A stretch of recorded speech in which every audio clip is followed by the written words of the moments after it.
Aloha, I'm Kiana Cayabyab and you're watching Star News Live.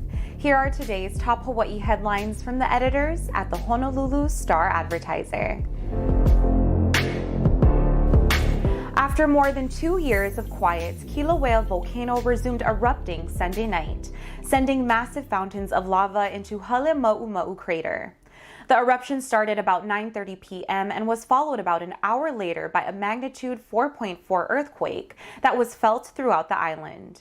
The burst of activity led to several alerts as county civil defense officials warned the public about possible ashfall and aftershocks.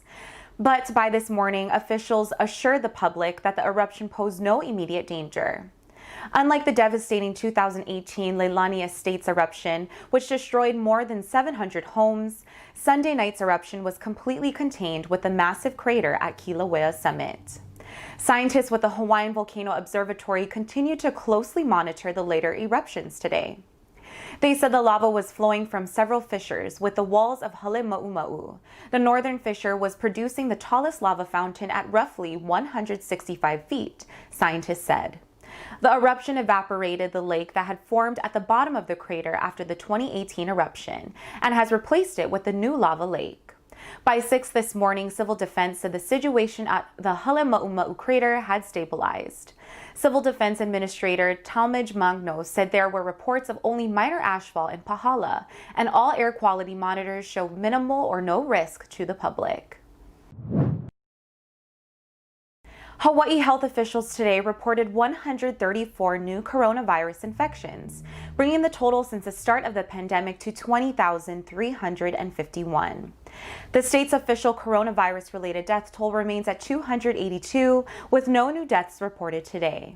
The U.S. coronavirus death toll, meanwhile, was more than 317,000 today. Today's new statewide infection cases reported by the health department include 104 on Oahu, 13 on the Big Island, 14 on Maui, 1 on Kauai, and 2 Hawaii residents diagnosed outside the state. Today was the 5th straight day of triple-digit new infection counts reported by the state. Hawaii health officials said nearly 1,700 cases are currently active in the islands, with most of those on Oahu. Officials also reported 1 new hospitalization today, with just over 1,400 coronavirus patients being hospitalized since the start of the pandemic. Senator Brian Schatz said today that the massive $900 billion coronavirus pandemic relief bill agreed to by Congress over the weekend includes at least $1.7 billion for Hawaii.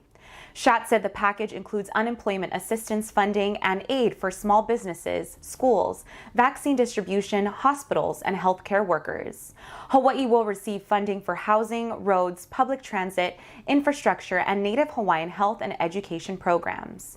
The funding includes at least $200 million to help unemployed Hawaii workers, another $200 million in rent relief to help Hawaii residents who lost their job or income due to the pandemic, and about $35 million to help distribute and administer COVID-19 vaccines in Hawaii. Schatz said while it's not enough and we still have more work to do, this will provide help immediately. For a full rundown of what the package means to Hawaii, see the story at staradvertiser.com. Finally, Hawaii Island police have arrested a 30-year-old suspect in connection with the fatal shooting of a 41-year-old father of 3 Friday morning. Police arrested Jarvis Rockwell Hung Loong Boots of Mountain View on Saturday after an island-wide manhunt following the shooting at Puainako Town Center in Hilo. Boots is being held on suspicion of second-degree murder for the shooting Benjamin Craig Davidson, a 41-year-old employee of the shopping center. Davidson was shot in the head and upper body early Friday morning. He was taken to Hilo Medical Center where he was pronounced dead. On Saturday evening, detectives saw Boots' vehicle in Mountain View. They stopped the vehicle and arrested Boots, who was alone in the vehicle. In addition to the Davidson killing, Boots is also accused of first-degree attempted murder and 2 counts of second-degree attempted murder in connection with a separate shooting. Police say Boots shot and critically injured a 24-year-old man at the Papaiko transfer station on December 2nd.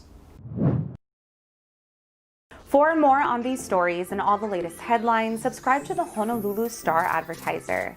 Visit Hawaii's top source for breaking news online at staradvertiser.com and download the Star-Advertiser mobile app.